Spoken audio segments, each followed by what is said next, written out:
देखो बच्चों, मैंने एक्स वाई जेड वही कार्तीय निर्देशांक पद्धति ले ली, कार्टेशियन कौन सा 3D सिस्टम में।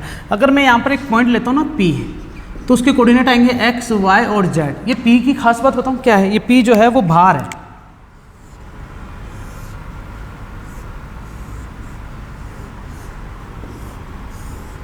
भार समझ में आ गया होगा तुम्हें कैसा है। ये P जो है वो हवा में है, थोड़ा सा हवा का मतलब समझते हो ना। अगर मैंने यहाँ पर ये x माना था, ये y माना था, ये z माना था, तो ये y ऊपर आ गया ऐसे। तो ये P पॉइंट ना तो इधर है ना तो इधर है, मतलब इस वाले प्लेन पे, ना तो हॉरिजॉन्टल पे। कहाँ पर है? बिल्कुल बाहर की तरफ है। तो ये दिख रहा तुम्हें, ये कहाँ पर बन रहा है बच्चों? बाहर की तरफ बन रहा है। जब ये बाहर की तरफ बन रहा है तो इसमें तीनों कोऑर्डिनेट आएंगे। लेकिन अगर ऐसा ना हो, x, y, z, x, y, z, x, y, z।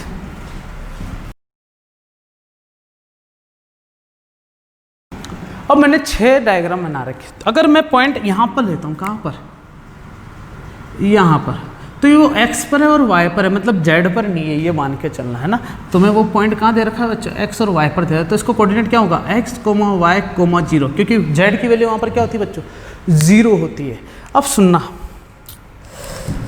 मैं यहाँ पर एक खुलासा करने वाला हूँ। जब तुम लीनियर इक्वेशन वाला चैप्टर पढ़ोगे, इक्वेशन कैसे बनाते हैं, तब वहाँ पर मैंने तुम्हें एक चीज़ बता रखी, जैसे x एक्सिस है तो इसको याद कैसे रखते हो? x एक्सिस तो थोड़ी याद रखते हो, इसको बोलते हो y बराबर 0, क्योंकि x एक्सिस ऐसा एक्सिस है जहाँ पर y की वैल्यू हमेशा क्या होती है? 0 होती है। तो ये जो x y प्लेन था, यहाँ पर z हमेशा क्या होगा बच्चा? 0, क्योंकि z की तो नामो निशानी नहीं है। z का मतलब बाहर निकलना है, लेकिन x y का मतलब क्या हो गया? उसी बोर्ड पर रहना है।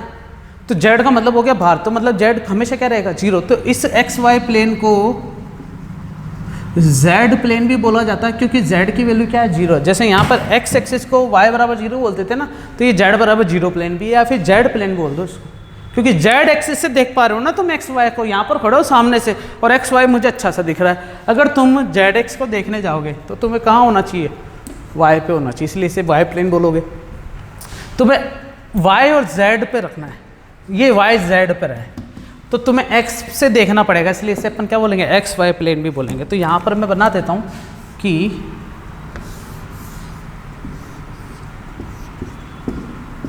ये x, ये y, ये z। अगर प्लेन ऐसा आ जाए और पॉइंट यहाँ आ जाए तो इसके कोऑर्डिनेट क्या होंगे? x होगा और z होगा। y क्या हो जाएगा बच्चों? 0। इसलिए क्या बोलेंगे? y प्लेन भी बोलेंगे। zx तो है ही हमारे पास। इसी प्रकार एक प्लेन ये भी हो जाएगा कि बच्चों हमारे लिए, ये कौन सा है? वाई जेड प्लेन है ना, तो इसके कोऑर्डिनेट क्या होंगे? 0, y, z। सही है ना? P पॉइंट के लिए।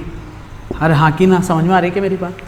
कोऑर्डिनेट बता रहा हूँ मैं भी। अगर यही कोऑर्डिनेट तुम 2D में करते ना तो x y बोल देते, z को मुंह ही नहीं लगाते, क्योंकि 2D था वो तो। अब 3D में तो तीनों लेने पड़ेंगे। अब इधर आओ, अगर कोऑर्डिनेट यहाँ पर आ जाए x पर केवल, तो x का मतलब हो गया केवल x की वैल्यू। y और z दोनों 0 हो जाएंगे बच्चों, याद रखना। अगर y पर बात करोगे तो 0 y 0, मतलब x और z दोनों 0। अगर z पर बात करोगे तो 0 0 और z। वाह क्या बात है! अब मैंने ये चीज़ बता दी है। अब बताइए तो इसके पीछे कारण है बच्चों, क्योंकि हम किसको बताने वाले हैं? Vector coordinate system. क्या होता है वेक्टर कोऑर्डिनेट सिस्टम? इसको उतारो बच्चों, वीडियो पॉज करके सारा ऐसा कैसा।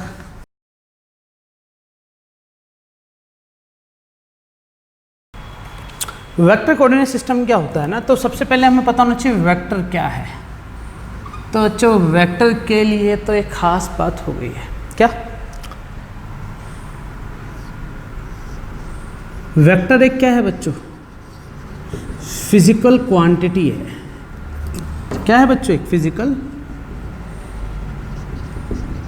क्वांटिटी।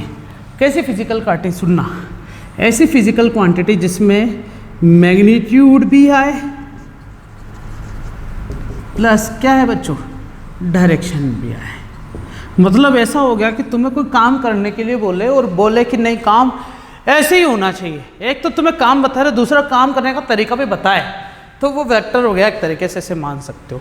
या फिर ऐसा बोल सकते हो कि एक तो तुम चल रहे हो और एक तुम एक ही दिशा में चल रहे हो। चलना अलग बात होगी, 2 किलोमीटर चले, जयपुर की ओर 2 किलोमीटर चले तो मतलब वहाँ पर मैंने डायरेक्शन भी बता दी जयपुर की ओर, तो इसका मतलब क्या हो गया, वो चीज़ क्या बन चुकी है बच्चों, वेक्टर क्वांटिटी बन चुकी है। अब जैसे फोर्स होता है, बल लगाते हैं ना अपन, फोर्स क्या होता है, जिस डायरेक्शन में लगाते हैं ना बॉडी उसी डायरेक्शन में मूव होती है। तो फोर्स क्या है, मैग्नीट्यूड के साथ साथ डायरेक्शन को भी डिफाइन कर पा रहा है ना, ऐसी फिजिकल क्वांटिटी, इसलिए उसे अपन बोलते थे वेक्टर क्वांटिटी। लेकिन यहाँ पर वेक्टर कोऑर्डिनेट सिस्टम से क्या लेना देना है, तो वो चलो देखते हैं क्या है।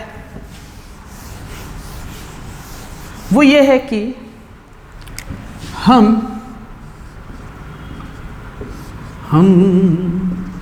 रहे या ना रहे कल, ये x, ये y और ये z। अब वेक्टर कोऑर्डिनेट क्या कहलाता है, वेक्टर कोऑर्डिनेट ये कहलाता है जिसमें डायरेक्शन भी दूं मैं x y z डायरेक्शन। तो मतलब वेक्टर ने ये बोला है कि कार्टेशियन में तो ये x y z एक्सिस है, पोलर में ये इनिशियल लाइन है और y इसका पोल है, खड़ा है ना खंबा, पोल मतलब इसको बोल दिया, ये जो ओरिजिन होता था उसको पोल बोल दिया। लेकिन वेक्टर क्या बोलता है, ये जो x y z कोऑर्डिनेट जो थे इन्हीं को क्या बोल दिया बच्चों, x डायरेक्शन बोल दिया।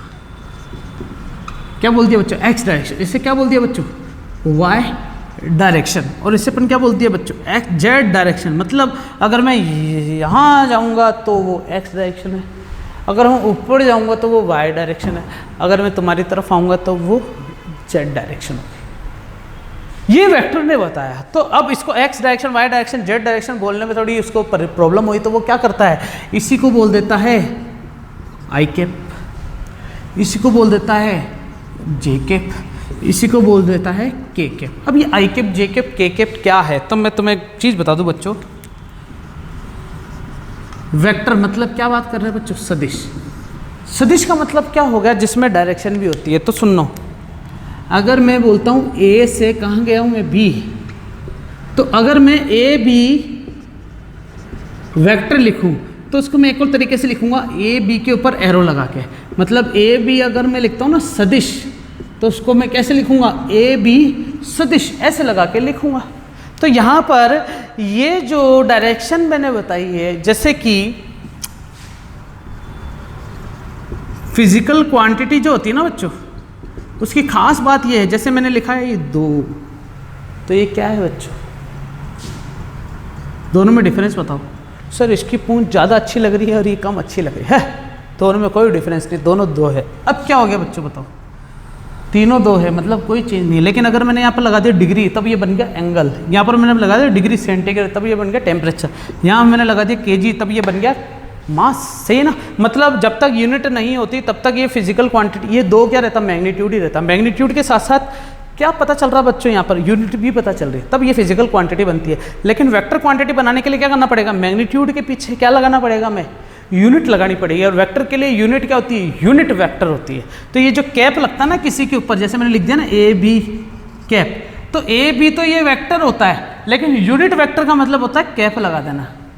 क्या लगा देना बच्चों, कैप लगा देना। तो यहाँ पर यूनिट की कहानी ये है। अच्छा सर ये समझ में नहीं आ रहा, तुम्हारे दिमाग में ये चल रहा होगा, लेकिन मेरे को तो कोऑर्डिनेट सिस्टम बताना था, तो तुम इसको आई कैप, जे कैप, के कैप से याद रखो, क्योंकि वेक्टर के लिए तो अगला लेक्चर हमारे पास है ही बहुत बड़ा। क्योंकि अब हम जो पढ़ने वाले हैं वो क्या है, बेसिक मैथमेटिक्स से इस कंसेप्ट को खत्म करते हुए वेक्टर्स पे चलेंगे। और वेक्टर्स क्या है बच्चों, हमारे लिए मोस्ट इंपॉर्टेंट टॉपिक होता है बेसिक मैथमेटिक्स के बाद, और पढ़ना बहुत ज़रूरी भी है, इंटरेस्टिंग भी है, और मज़ा ज़रूर आएगा मेरे से पढ़ने में, ये बात तो है बच्चों। तो सोचने वाली बात ये हो गई है कि फिजिकल क्वांटिटी को बनाने के लिए पीछे यूनिट लगानी पड़ती है, वैसे वेक्टर क्वांटिटी बनाने के लिए पीछे यूनिट वेक्टर लगाना पड़ता है। और यूनिट वेक्टर का मतलब होता है कैप। अब एक्स डायरेक्शन के लिए कौन सा कैप, आई कैप, वाई डायरेक्शन के लिए जे कैप, और जेड डायरेक्शन के लिए क्या है बच्चों, के कैप। सुनना, मैंने मान लो यहाँ पर एक पी पॉइंट बनाया, इसके कोऑर्डिनेट क्या है, एक्स वाई और जेड। तो यहाँ से इसका रेडियस क्या होगा, आर।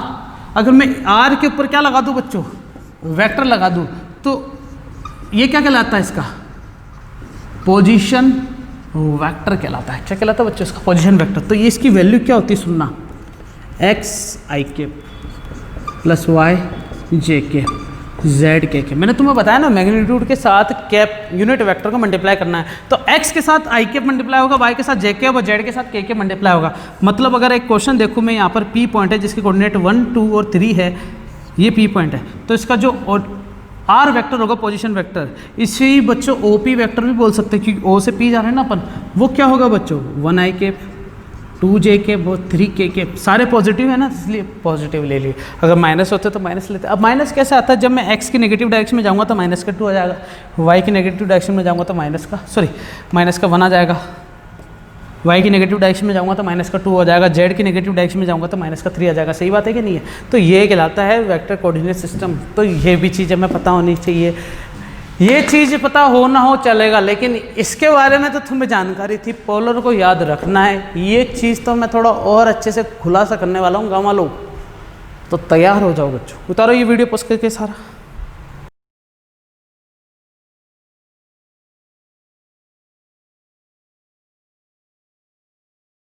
हाँ तो बच्चों, कोऑर्डिनेट सिस्टम पढ़ाने के पीछे एक राज की कहानी थी। राज वो सिमरन वाला राज नहीं बच्चों, राज आँखें तेरी 1D 2D 3D, तो कुछ आकृतियों पर गौर करते हैं ना। हाँ बच्चों सही समझ रहे हो तुम। आकृतियाँ मतलब जैसे हम अगर मैं एक लाइन बना दूँ तो ये 1D हो गया, और 2D के लिए क्या है बच्चों, 2 डायमेंशन यूज़ करनी है। तो सबसे पहले मैं क्या बनाऊँगा, एक स्क्वायर बनाऊँगा, फिर क्या बनाऊँगा बच्चों, मैं एक रेक्टेंगल बनाऊँगा, इसे अपन क्या बोलेंगे बच्चों, वर्ग, इसे अपन क्या बोलेंगे बच्चों, आयत। ये सारे चतुर्भुज के प्रकार हो गए ना बच्चों, इसे अपन क्या बोलेंगे, ट्रिपेजियम। मतलब क्या है बच्चों, समलंब चतुर्भुज। ठीक है। ये क्या है बच्चों, सर्कल। ये भी 2D डायग्राम है बच्चों। ठीक है। ये क्या है बच्चों, ये एलिप्स है। क्या है बच्चों, एलिप्स। अब यहाँ पर आओ, 1D का मतलब, यहाँ पर अगर मैंने केवल ये बनाया तो ये क्या कहलाएगा बच्चों, आर्क। क्या बनाएगा बच्चों, आर्क। आर्क मतलब कुछ क्लोज पाथ में है तो ये आर्क कहलाएगा। ठीक है। लेकिन यहाँ पर ये सारे क्या है, 2D सिस्टम है। 3D के अंदर क्या है बच्चों, सबसे पहले क्या बनाता हूँ मैं, अच्छा यहाँ पर एक और चीज़ छूट गई बच्चों, वो क्या है, ट्रायंगल। ट्रायंगल के भी बहुत सारे टाइप हो सकते हैं। ये मैंने क्या बनाया बच्चों, क्यूब। इसी को अगर मैं आगे पीछे करूँ तो क्या बन जाएगा, ये क्यूबॉइड, LBHAAA। ठीक है ना। फिर कोन, सिलेंडर, सफेयर, इसे अपन क्या बोलेंगे बच्चों, सपेरा। क्या बोलेंगे बच्चों, सफेरा। मतलब कोण, बेलन और गोला। और ये क्या है बच्चों, घनाभ, क्यूबॉइड। क्या है बच्चों, ये घनाभ। और ये क्या है बच्चों, घन। ये क्या है बच्चों, कोण। अब कोण बोले, कोण बोले, कोण ही बोल दो इसको ना, कोण ही है, शंकु, शंकु बोल दो इसको। और ये क्या है बच्चों, बेलन। और ये क्या है बच्चों, गोला। गोले भी 2 प्रकार के होते हैं बच्चों, एक खोखला, खोखला मतलब होलो, अंदर से खाली, वो ऐसे होगा क्या। ठीक है। और एक होता है ठोस, मतलब सॉलिड। सॉलिड मतलब ठोस। ये मैंने डायमेंशन बनाई है ना।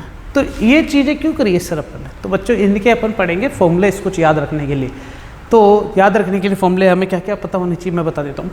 लाइन के लिए तो कुछ नहीं, इसमें सब सीधी सी बात है। क्या निकाल सकते हो तुम, लेंथ निकाल सकते हो। आर्क में ज़्यादा से ज़्यादा आर्क लेंथ निकाल सकते हो। आर्क लेंथ का मोस्ट इंपॉर्टेंट फॉर्मूला बताता हूँ बच्चों। आर्क इज इक्वल टू होता है एंगल इंटू रेडियस। मतलब चाप बराबर कोण इंटू त्रिज्या। आहा, चाप बराबर कोण इंटू त्रिज्या। ये इंपॉर्टेंट है ना बच्चों फॉर्मूला, ये काम आएगा जब ट्रिग्नोमेट्री वाला जो लेक्चर मैंने दे रखा है उसके अंदर देख रहा तुम जाकर कि सबसे पहले यहीं से स्टार्ट करा होगा अपन ने। ठीक है। आगे चलते हैं। स्क्वायर है। अब इन दोनों के लिए क्या क्या चीज़ें निकलती, दो चीज़ें निकलती। सबसे पहले क्या निकलता है बच्चों, पेरीमीटर निकलता है। क्या निकलता है बच्चे, पेरीमीटर, है ना।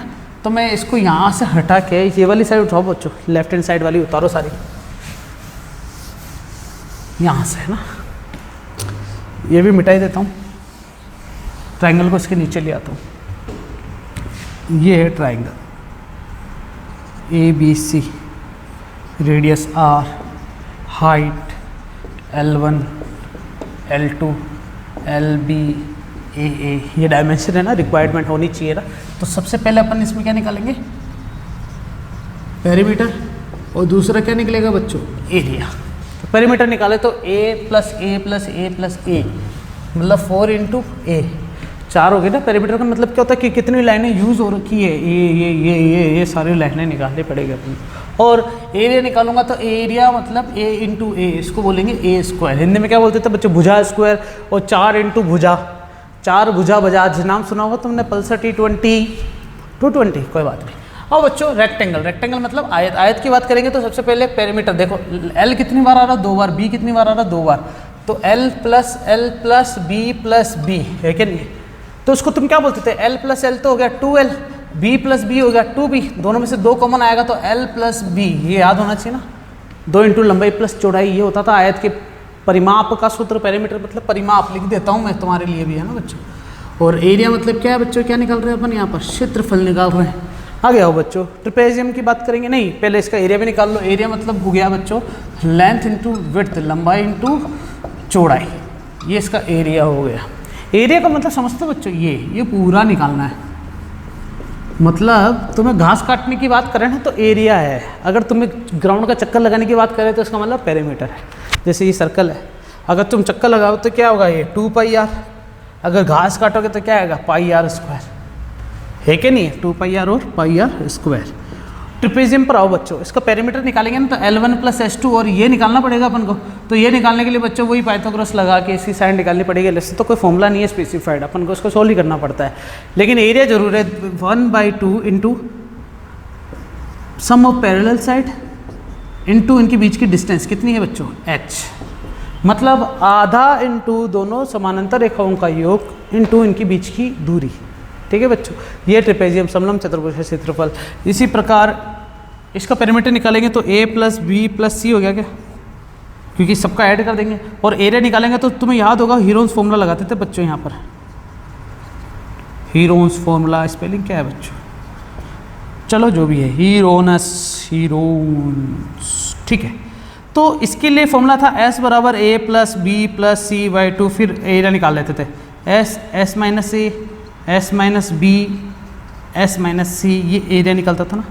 लेकिन बच्चों खास बात ये है कि मैं तुम्हें बता दूं, अगर राइट एंगल ट्रायंगल आ जाए, ये हाइट दे दे और ये विड्थ दे दे, तो फॉर्मूला है half into base into height, सीधी सी बात है, half into base into height. अब ये फॉर्मूला कैसे निकला, ये फॉर्मूला कैसे निकला, इसके बारे में थोड़ी चर्चा जरूर कर सकता हूँ मैं, बाकी किसी में नहीं बताऊँगा, क्योंकि इतना तो तुम याद कर ही सकते हो ना। घर की खेती है, क्या है देखना जरा। हमारे लिए खास बात क्या दे रखी है, देखो रेक्टेंगल की बात करता हूँ मैं, ये b है, सॉरी लेंथ है l और ये b है, ठीक है ना। तो मैं अगर यहाँ पर एक ट्रायंगल बनाता हूँ तो ये तुम्हें पता है 90 डिग्री है कि नहीं है। तो ऐसा बोल सकते हो कि ये जो रेक्टेंगल का जो एरिया है वो 2 सेम ट्रायंगल के एरिया के बराबर है। ये भी b है और ये भी l है, ये भी 90 डिग्री है क्या, तो 2 सेम ट्रायंगल है या नहीं है। तो इसका मतलब तुम ऐसा बोल सकते हो a B C D, तो ट्रायंगल A B C का जो एरिया है plus triangle A C D का जो एरिया है वो किसके बराबर है, area of rectangle A B C D। और एरिया ऑफ रेक्टेंगल क्या है बच्चों तुम्हारे हिसाब से, लेंथ इंटू विड्थ है ही नहीं, है कि नहीं है, सही ना। अब ABC जो है और ACD जो है वो दोनों सेम ही है। सोचो जरा सेम कैसे, इसको उल्टा करो, उल्टा बताऊँ, देखो कितना इंटरेस्टिंग सी चीज़ बताता हूँ बच्चों, तुम्हें मज़ा आ जाएगा। क्या बताऊँ मैं, अब जैसे ये रेक्टेंगल है, ये L है, ये B है, ये भी B है, ये भी L होगा। अब इस वाले ट्रायंगल को, जो ये वाला ट्रायंगल है ना, इसको थोड़ा सा उल्टा कर दो। उल्टा मतलब समझते हो, ऐसे पलट दो। तो पलटने का मतलब क्या हो जाएगा, क्या ये तुम्हें लग रहा है ऐसा हो जाएगा, इसको पलट दिया तो ये देखो इस टाइप से हो जाएगा। सोचो बच्चों क्या सही है क्या, अगर तुम इसको पलट दोगे तो सुनना, ये A है, ये B है, ये C है, ये D है ना, तो पलटने के बाद ये तो चला गया ऊपर, ये आ गया नीचे, और ये भी कहाँ गया बच्चों, नीचे। लेकिन इसमें कुछ चेंज नहीं करा मैंने, A ही था, मतलब इसके लिए, इस ट्रायंगल के लिए ना, A पे ही है, B B पे ही है, C C पे ही है। अब इस वाले ट्रायंगल को तुम चाहो तो इस पर उल्टा पटक दो, इस वाले ट्रायंगल को, तो जो बी था वो कहाँ पर आ जाएगा बच्चों, बी यहाँ पर आ जाएगा, जो ए था वो यहाँ पर आ जाएगा, और जो सी था वो यहाँ पर आ जाएगा। और रेड पेन का मार्कर कहाँ है बच्चों, देखो डी डी की जगह पर है, ए की जगह पर है, और सी सी की जगह पर। क्या दोनों ट्रायंगल एक जैसे है या नहीं है? तो इसका मतलब ऐसा बोल सकते हो कि इन दोनों का एरिया जो है वो सेम है। तो मैं 2 into triangle A B C का एरिया बोल दूँ, किसके बराबर है, एल इंटू बी। तो ट्रायंगल ए बी सी का एरिया किसके बराबर हो जाएगा, half into L into B. तो इसको half into base into height बोल सकते हो क्या, बेस इंटू हाइट। तो यहाँ से रेक्टेंगल का, राइट एंगल ट्रायंगल का एरिया निकलता half into base into height से, रेक्टेंगल के कंसेप्ट से। आगे देखो बच्चों, ये उतारना वीडियो पोस्ट करके पूरा, ये नहीं उतारना, ये सिर्फ तुम्हारे समझाने के लिए था ताकि तुम्हारी आंखें खुल जाए।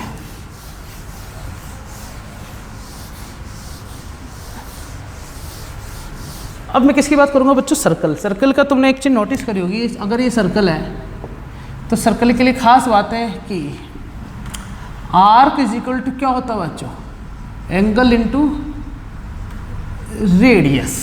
Arc is equal to angle into radius.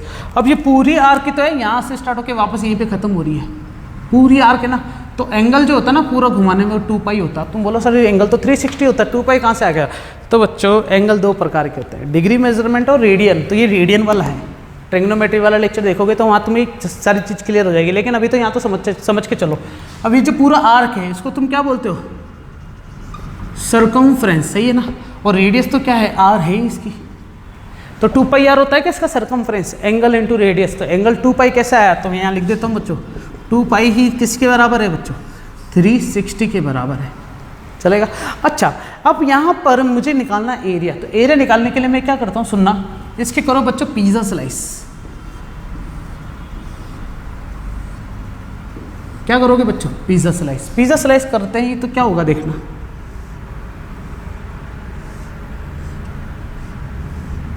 क्या कुछ ऐसा डायग्राम बनेगा क्या,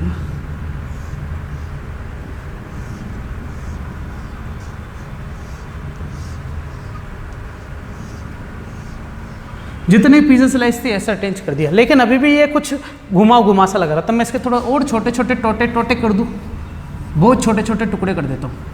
तब क्या होता है, ये कुछ ऐसे बन जाएगा बच्चों, छोटे छोटे छोटे छोटे। मानते नहीं मानते हो, मुझे नहीं पता कि इसकी कितनी पिज़्ज़ा स्लाइस करनी पड़ी, लेकिन एक चीज़ क्लियर हो गई कि ऊपर वाली और नीचे वाली साइड क्या हो चुकी है बच्चों, सीधी हो चुकी है। अब ये सीधी हो गई है तो इसका मतलब क्या बन गया, एक रेक्टेंगल। अब सुनो, मुझे पता है कि जितना ये सर्कमफ्रेंस है ना वो है 2 पाई आर, मतलब ऐसे। तो ये जो 2 पाई आर है, तो जैसे इसमें था ना आधा ऊपर चला गया आधा नीचे चला गया, तो इसमें भी यही होगा। तो 2 पाई आर का आधा मतलब पाई आर इधर आ गया और पाई आर कहाँ चला गया, नीचे चला गया। उल्टे सीधे हो गए ना बच्चों। तुम खुद देखो, अगर हमारे पास ये इतने सारे पिज़्ज़ा स्लाइस है, दोनों को एक दूसरे में मर्ज कर दिए, कितने हैं टोटल 8, दोनों एक दूसरे में मर्ज हो गए, तो 4 इधर हो गए 4 इधर हो गए ना। तो इसलिए यहाँ पर क्या लिख दिया मैंने, पाई आर, और यहाँ पर क्या लिख दिया, पाई आर। और सोचने वाली बात क्या होगी बच्चों, यहाँ से लेके यहाँ तक की डिस्टेंस तो आर ही कहलाएगी ना। ये बन गया बच्चों रेक्टेंगल। रेक्टेंगल मतलब ये है, लेंथ इंटू विड्थ। लेंथ कितनी बच्चों, पाई आर, विड्थ कितनी, आर। तो लेंथ इंटू विड्थ इसका एरिया होता है ना, मतलब pi are into are. Answer क्या आ गया बच्चों, पाई आर स्क्वायर। वाह सर क्या बात है। तो जब भी कोई पूछे ना सर्कल का एरिया पाई आर स्क्वायर क्यों होता, तुम तो डायरेक्ट यूज़ कर लेते थे कि फॉर्मूला होता है पाई आर स्क्वायर, लेकिन क्यों होता है ये चीज़ समझ में आ गई क्या, नहीं आई तो होगी। उतारो ये भी वीडियो पोस्ट करके, अगले डायग्राम पे चलेंगे बच्चों अपन।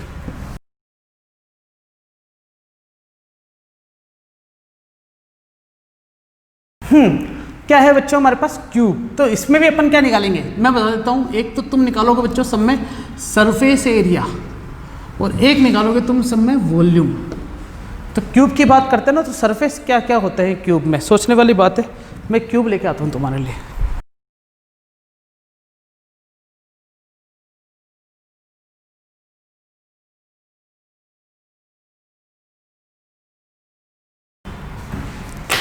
ये लो बच्चों तुम्हारे सामने क्यूब लेके आया हूँ। जैसे कि अब ये है, इसको थोड़ा सही कर देता हूँ क्यूब जैसा दिखे, ताकि ये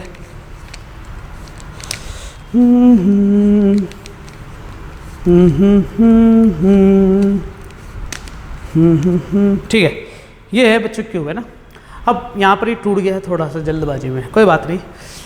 इस क्यूब को तुम ध्यान से देखोगे तो हमारे पास एक फेस ये दिख रही है, एक फेस ये दिख रही है ना। मैं अंगुली भी रखता जाऊँगा बच्चों, एक उंगली इस पर एक उंगली इस पर, 1 2 तो फेस ही होगी, 3 4 5 और 6 पीछे वाली होगी। एक तरीके से तुम मान सकते हो क्या कि यहाँ पर एक्स वाई जेड डायरेक्शन भी बन रही। कैसे बन रही सोचो जरा बच्चों ना, यहाँ पर ये वाई डायरेक्शन होगी, ये एक्स डायरेक्शन होगी। जैसा तुम ऐसे मानो ये एक्स डायरेक्शन, ये वाई डायरेक्शन, अगर ये पीछे जा रही है ना जो ये जेड हो गई, अगर ये आगे होती तो ये क्या हो जाती बच्चों, ये हो जाती जेड डायरेक्शन पॉजिटिव वाली, और ये पीछे वाली जेड डायरेक्शन माइनस की होती। तो इसके हिसाब से देखें तो हमारे पास सरफेस एरिया कितने हैं बच्चों, 6 है। अब सबकी साइड देखो, सोचो जरा है ना, ये भी एक स्क्वायर जैसा है, सारे स्क्वायर जैसे हैं क्या, इसका मतलब इस पूरा जो सरफेस है वो 6 इंटू किससे मिलकर बना हुआ बच्चों, स्क्वायर से। और स्क्वायर का एरिया क्या होता है, ए स्क्वायर इंटू 6, तो 6a स्क्वायर, ये क्यूब का सरफेस एरिया हो गया क्या।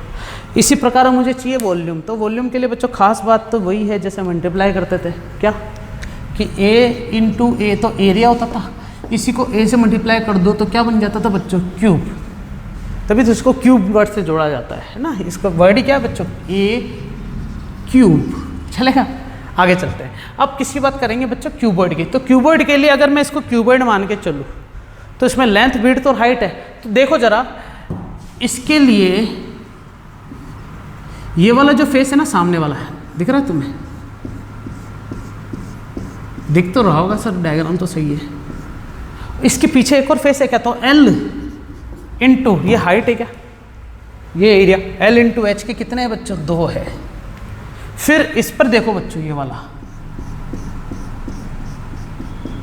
ये B और H है क्या, तो B और H के कितने हैं, वो भी 2 है। कैसे पता चला, पीछे आ रहा है। और एक ऊपर की तरफ दिख रहा होगा तुम्हें बच्चों, ये ब्लू मार्कर से बनाता हूं, ये वाला,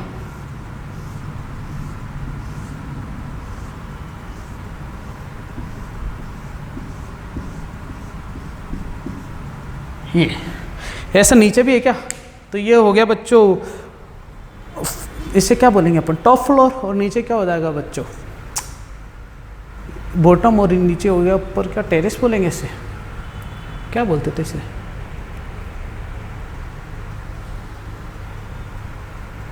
सीलिंग, सीलिंग बोलेंगे, जो भी है, छत बोल दो, हाँ छत। तो कितनी है छत, L इंटू बी की, तो L इंटू बी की छत है 2, एक बॉटम हो गया और एक अप साइड हो गया। तो टोटल मिला के कितने हो जाएंगे, सबको जोड़ दो, तो 2 into L H, 2 into H B plus 2 into B L, तो 2 कॉमन लो तो L H plus H B plus B L, ऐसे याद रखोगे। या फिर तुम L B plus B H plus H L plus L, है ना, ऐसे ये फॉर्मूला याद रखने का तरीका। ये किसकी वैल्यू मिली बच्चों अपन को, ये क्यूबॉइड के लिए सरफेस एरिया का फॉर्मूला है। एक चीज़ बता दो बच्चों, क्यूबॉइड के लिए सरफेस एरिया का जो फॉर्मूला है ना, वो तो चलो ये है, इसको उतारो बच्चों वीडियो पॉज करके। कभी कभी क्या होता, कलर करवाने के लिए ये वो फलाना ढिमका तुमसे पूछे जाते थे ना, ऐसे बोलते थे, तो वहाँ पर क्या होता था, जैसे कलर करवा रहे तो दीवार पे करवाएंगे अपन, तो दीवार का मतलब क्या होगा, केवल बी और एच के 2 और एल और एच के 2, है कि नहीं है। और अगर तुम ऊपर भी करवाना तो एल बी का 1 ले लो बस, प्लस करके, 2 नहीं लेते क्योंकि ज़मीन पे थोड़ी कलर करवाओगे। तो ऐसे कुछ चीज़ें अपन को आनी चाहिए कंसेप्चुअली, ठीक है। उतारो इसको, और इसका अगर मैं क्या निकालूँ बच्चों, क्या निकाले, एल बी एच, ये इसका क्या मिलेगा बच्चों, क्यूब, तो L H plus H B plus B L, ऐसे लिख लेना। अब आते हैं बच्चों कोन, शंकु पे। कोन पर आने से पहले मैं सिलेंडर पे चलूँगा बच्चों। किस पे चलूँगा बच्चों, मैं सिलेंडर पे। तो सिलेंडर की ज़रा खास बात देखना क्या है,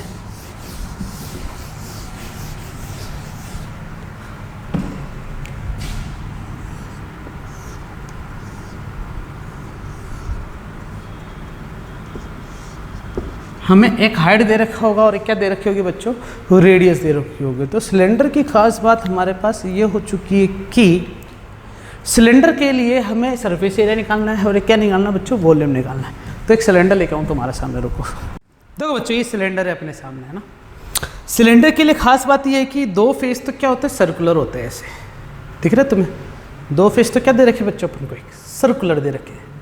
और ये जो फेस है ये सामने से तो कैसे दिखता है अपन को, एक रेक्टेंगल टाइप का, जबकि क्या कर्व्ड हो रखा है। समझते हो बच्चों क्या बोला मैंने बोला है ये कर्व्ड हो रखा है। अब ये जब कर्व्ड हो रखा है तो इस कर्व्ड के हिसाब से तुम क्या समझोगे कि ये जो सरफेस एरिया है ये तो क्या हो गया, ये समतल है मतलब स्ट्रेट है, ये भी स्ट्रेट है, लेकिन ये स्ट्रेट नहीं, ये कर्व्ड है, तो इसलिए बोलेंगे कर्व्ड सरफेस एरिया। तो इसलिए सरफेस एरिया दो आता है, एक सी ऐसे मतलब कर्व्ड सरफेस एरिया, और ये जो आता है टी ऐसे, इसे अपन बोलते हैं टोटल सरफेस एरिया। तो कर्व सरफेस एरिया का मतलब होगा केवल इसकी बात करेंगे, टोटल मतलब कर्व के साथ साथ इसकी और इसकी भी बात करेंगे। तो अब सुनना, कर्व सरफेस एरिया का जो फॉर्मूला होगा, सुनना, ये जो पूरा है इसी की बात करेंगे, इसकी बात करेंगे, नहीं कर्व की बात करेंगे। तो कर्व मतलब ये हो गया पाई टू पाई आर, ऐसे अपन क्या बोलेंगे 2 पाई आर, सर्कमफ्रेंस होगी ना, तो इसके हिसाब से इसे अपन बोलेंगे 2 पाई आर ये।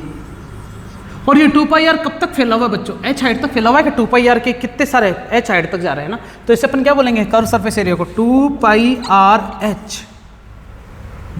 किसकी वैल्यू मिली बच्चों अपन को, कर्व सरफेस एरिया की वैल्यू। अब टोटल सरफेस एरिया निकालेंगे तो कर्व सरफेस एरिया तो आएगा ही आएगा 2 पाई आर एच प्लस एक सर्कल ये रहा पाई आर स्क्वायर प्लस एक सर्कल ये रहा पाई आर स्क्वायर, एक ऐसा और एक ऐसा, है ना। तो टोटल कितना हो गया सुनना, 2 pi r h plus 2 pi r square, total दोनों में से 2 पाई आर कॉमन लो तो एच प्लस आर। क्या ऐसे कुछ होता था क्या, देखो गामा लो, ये सिलेंडर की खास बात। कर्व सरफेस एरिया समझ में आया, कर्व के लिए केवल सर्कमफ्रेंस लेंगे, सर्कमफ्रेंस कितना एच हाइट तक, तो इसलिए 2 पाई आर एच। अच्छा ये केवल परिधि होता, सर्कमफ्रेंस होता तो मैं 2 पाई आर बोलता, लेकिन ये सर्कमफ्रेंस एच हाइट तक फैला हुआ है, कितने हाइट तक, एच हाइट तक, तो मैंने इसको क्या बोल दिया 2 पाई आर एच। अगर एल होता तो 2 पाई आर एल बोलता मैं इसको, चलेगा। उतारो इसको। अब इसका मैं अगर वॉल्यूम निकालता हूँ, वॉल्यूम का मतलब क्या हो गया, वॉल्यूम का मतलब मैं तुम्हें एक चीज़ से क्लियर कर देता हूँ बच्चों, ये कितनी स्पेस घेर रहा है। तो स्पेस घेरने का मतलब हो गया ये पूरा जो एरिया है ये कितनी बार आ रहा है, एच हाइट तक आ रहा है पूरा एरिया, तभी तो ये पूरा स्पेस घेर रहा है। सर्कमफ्रेंस के लिए तो सिर्फ इसकी बात कर रहे थे एच हाइट पर, लेकिन वॉल्यूम निकालना तो ये पूरा एरिया कितना आ रहा है बच्चों, एच हाइट तक घुस रहा है ना, तो पूरा एरिया मतलब पाई आर स्क्वायर कितना है, एच हाइट तक, ये इसका वॉल्यूम का फॉर्मूला होता है बच्चों, पाई आर स्क्वायर एच। ये पाई आर स्क्वायर कितना घूम रहा है बच्चों, एच हाइट तक घूम रहा है, ठीक है। उतारो इसको। अगला क्या है बच्चों हमारे पास, कोण है।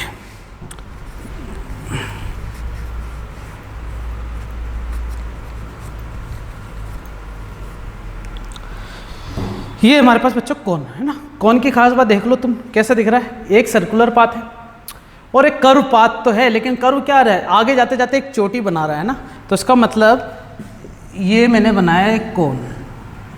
तो तुम एक चीज़ ऐसा मान सकते हो कि कोण जो है क्या इसी सर्कल का ही हो गया कि एक तरीके से। वास्तव में अगर मैं यहाँ पर इस खड्डा करके इस कोण को ढाल दूँ तो ये कोण अंदर घुस जाएगा। तो यहाँ पर क्या हुआ, सिलेंडर का इतना पोर्शन तो बच ही गया ये वाला, और ये भी बच गया। तो देखा जाए तो एक कोण तो बीच में से घुस गया, तो एक साइड से और एक यहाँ से, टोटल 3 कोण घुस सकते हैं।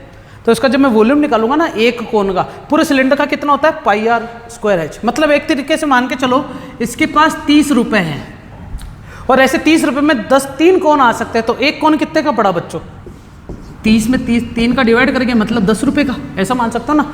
30 रुपये में एक सिलेंडर आता है और एक कोण 10 रुपये में आता है, या फिर ऐसे 30 रुपये में 3 कोण आ सकते हैं। तो तुम क्या बोलोगे, एक कोण 10 रुपये का पड़ा, इसका मतलब पाई आर स्क्वायर एच में से 3 कोण आ सकते हैं। तो एक कोण कितना आएगा 1/3 पाई आर स्क्वायर एच। वॉल्यूम मिल गया कोण का।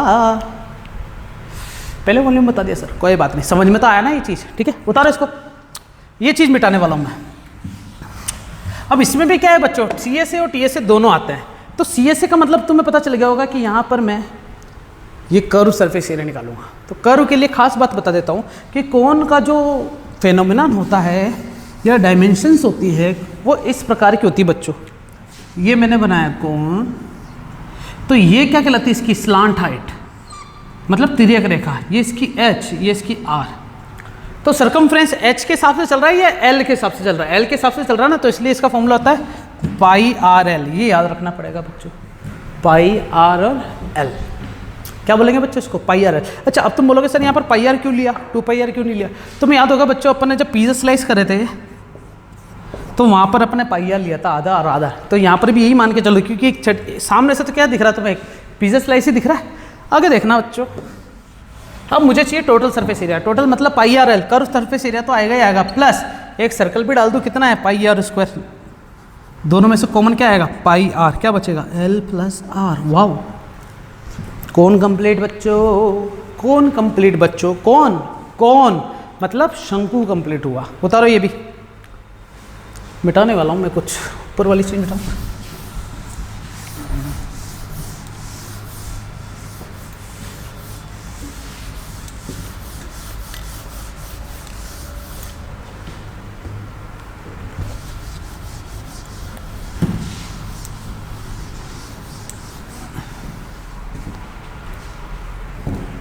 आओ आते बच्चों अपन सपेरे पे। सपेरा क्या कहता है, सबसे पहले लेता हूँ मैं सॉलिड।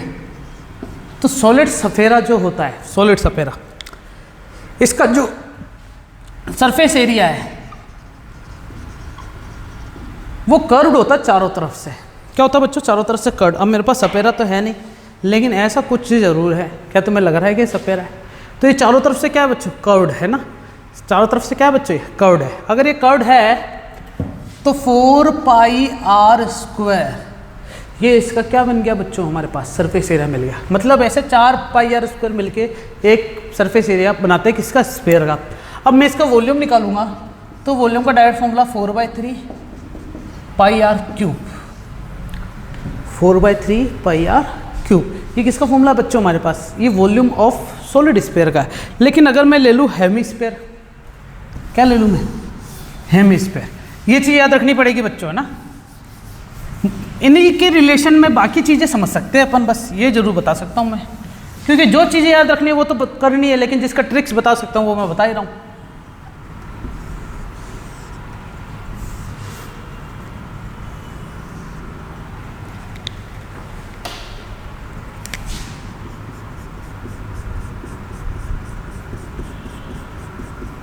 क्या है बच्चों ये, इसे कहेंगे हेमी सॉलिड स्फीयर। सॉलिड मतलब भरा हुआ है पूरा, तो ये हेमी ही था बच्चों एक तरीके से, दिख रहा था। ये नीचे सर्कल दे रखा है और यहाँ पर क्या है हमारे पास, एक हेमिस्फीयर है। इस हेमिस्फीयर की खास बात क्या है, सोचने वाली बात है कि रेडियस तो है ही, तो इसमें भी बच्चों एक सी एस से निकलेगा और एक टी एस से निकलेगा। सी एस से मतलब क्यों, क्योंकि इसमें बच्चों एक सरफेस क्या आ गई, सीधी आ गई है। जब ये सरफेस सीधी आ गई तो इसका पाई आर स्क्वायर अलग से ऐड होगा टी एस ए के अंदर। लेकिन मुझे तो इसका टोटल सरफेस एरिया निकालना, curve surface area. Curve surface में जब पूरा था तो 4 था, जब आधा हो गया तो कितना हो जाएगा बच्चों, 4 का आधा 2 पाई आर स्क्वायर, दोनों को ऐड कर दो यहाँ पर, तो कितना हो जाएगा बच्चों 3 पाई आर स्क्वायर। ये किसका एरिया मिला, टी एस ए हो हेमिस्फीयर का। और जब मैं इसका वॉल्यूम निकालूंगा तो इसमें 2 का डिवाइड कर दो बच्चों, 4/3 पाई आर क्यूब है ना, 2 का डिवाइड कर दो, क्योंकि आधा हो गया ना, तो कितना हो जाएगा 2/3 पाई आर क्यूब। वाह सर, मज़ा आ गया, चलेगा बच्चों। अच्छा, इन सब चीज़ों को ध्यान में रखते हुए मैं एक चीज़ और बताना चाहता हूँ बच्चों। कुछ कंसेप्चुअली चीज़ें हैं ना जो तुम्हारे डेरिवेशन करने में काम आएगी, ये सारा उतार लेना पहले तो। वहाँ पर तुम्हें इमेजिनेशन करने की जरूरत नहीं पड़ेगी, वहाँ पर तुम्हें चीज़ें याद रहेगी। अगर तुम एक रिंग की बात करो सबसे पहले, तो रिंग का मतलब क्या है बच्चों, सर्कल। और अगर तुम एक डिस्क की बात करो, रिंग मतलब किसकी बात करें बच्चों, वलय की। डिस्क मतलब किसकी बात करें बच्चों, अपन चकती की। तब भी क्या है, ये सर्कल ही है। बस बात यह है कि सर्कल ये अंदर से भरा हुआ नहीं है और ये भरा हुआ है। इसका मतलब ऐसा बोल सकते हो कि ये जो डिस्क है मेड ऑफ लिटिल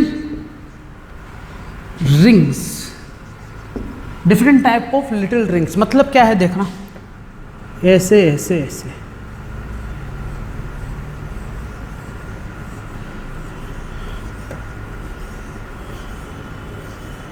मतलब मुझे डिस्क अगर बनानी है तो ऐसे छोटे छोटे रिंग को आपस में जोड़ना पड़ा, तब जाके क्या बनी बच्चों, एक डिस्क बनी। क्या बनी बच्चों, एक डिस्क। मतलब ऐसा मान सकते हो कि यहाँ पर किसको खराब करूँ मैं, खराब करने के लिए कौन है ये।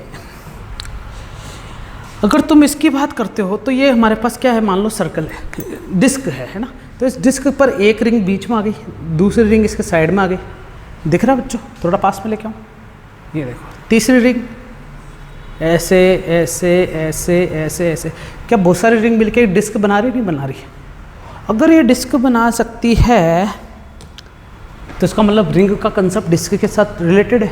और देखना ऐसे ही एक डिस्क है, क्या बच्चों, एक डिस्क है, ऐसी बहुत सारी डिस्क को जोड़ूं मैं,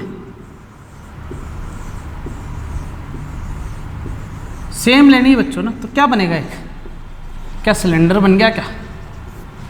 अब ऐसा क्यों करवा रहा हूँ बच्चों, ये है ना, क्या होता है डेरिवेशन जब करने जाते हैं ना तो वहाँ ऐसे कंसेप्ट काम आता है। तुम्हें एक स्मॉल अमाउंट की चीज़ लेनी पड़ती है और उसमें तुम्हें पूरा ऐड करके बाद में बोल दिया जाता है कि इसका इंटीग्रेशन कर दो तो तुम्हें सारी चीज़ मिल जाएगी। तो ये वहाँ के कंसेप्ट के लिए, तो ऐसी इमेजिनेशन तो तुम्हारे लिए आ जाएगी, आसान होगी। ये मैंने सिर्फ तुम्हारी आंखें खोलने के लिए बताया। तो ये बेसिक मैथमेटिक्स का पहला लेक्चर आज यहीं पे समाप्त करते हैं अपन। आगे के लेक्चर देखते रहना बच्चों। Most important thing, basic mathematics को पढ़ना बहुत ज़रूरी है, ठीक है। फिर अब अपन पढ़ेंगे फंक्शंस के लिए। फंक्शन में बेसिक अलजेब्रा मैंने बताया, highlight, inverse, trigonometric, logarithm, exponential और एक्सपोनेंशियल, लॉगरिथम, अलजेब्रा, है ना, highlight, inverse, logarithm, algebra, trigonometric और एक्सपोनेंशियल। इन सब के बाद कैलकुलस, ग्राफ, फिर लास्ट में आएंगे बच्चों मेजर टॉपिक अपने वेक्टर पे। तो तैयार हो जाना बच्चों, ठीक है। All the best.